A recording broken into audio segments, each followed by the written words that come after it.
आज का दूसरा प्रश्न है, वह कौन सी शक्ति है जिसके आधार पर परम गुरु ओशो हजारों विरोधों और बाधाओं को झेलते हुए भी मानवता के कल्याण कार्य में संलग्न रहे।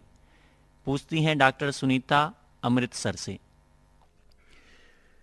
अभी जिस आनंद की मैं बात कर रहा था उसका स्वभाव है फैलना। दुख का स्वभाव है सिकुड़ना, अपने आप में बंद हो जाना। फूल जब खिलता है तो सुगंध बिखरती है। सूरज जब उगता है रोशनी की किरणें सब दिशाओं में जाती हैं। माना कि कुछ लोग हैं जो अपने घर को बंद किए बैठे होंगे, खिड़की दरवाजे लगा के मोटे मोटे पर्दे डालकर उन्होंने कसम खा ली अंधेरे में रहने की, लेकिन इसलिए सूरज अपनी किरणें बिखेरना बंद नहीं कर देगा। हो सकता है जंगल में खिले फूल की सुवास लेने को कोई भी ना हो, फिर भी वह अपनी सुवास बिखेरता रहेगा। आनंद का स्वभाव है फैलना, बंटना, दूसरों को आनंदित करने का प्रयास करना। गौतम बुद्ध ने तो इन दोनों बातों को इकट्ठा जोड़ ही दिया था, आनंद और करुणा।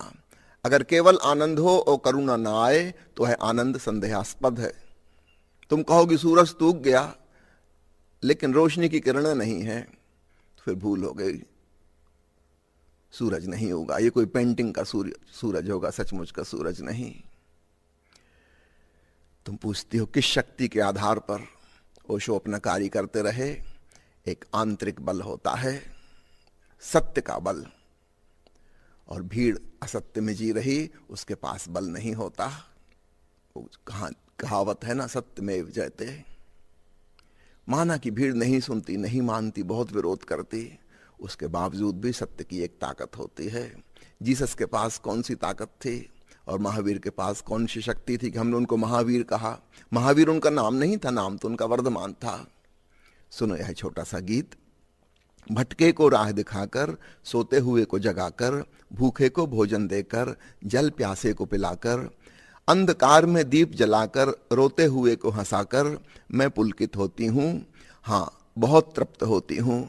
क्योंकि सूरज की सुनहरी धूप सी अरूप हूं मैं, फूलों की मादक सुगंध सौंदर्य स्वरूप हूं मैं, चांदनी की शीतलता हूं, प्रेम भरा संवाद हूं, गंगा की पावनता हूं, अस्तित्व का नाद हूं, एक सुहाना सपना हूं, एक मधुर याद हूं। व्यक्ति का आभास हूं, शक्ति का एहसास हूं, भीतर से शांति, ऊपर से क्रांति, बाहर तनमन, भीतर महाचेतन, जीवन करुणा आनंद हूं। अरे हां, मैं सच्चिदानंद हूं। जो सच्चिदानंद अवस्था में पहुंच जाता है मन के पार, परम जागरण में, वह महाकरुणा से भर जाता है। वह करुणा ही उनकी शक्ति होती है।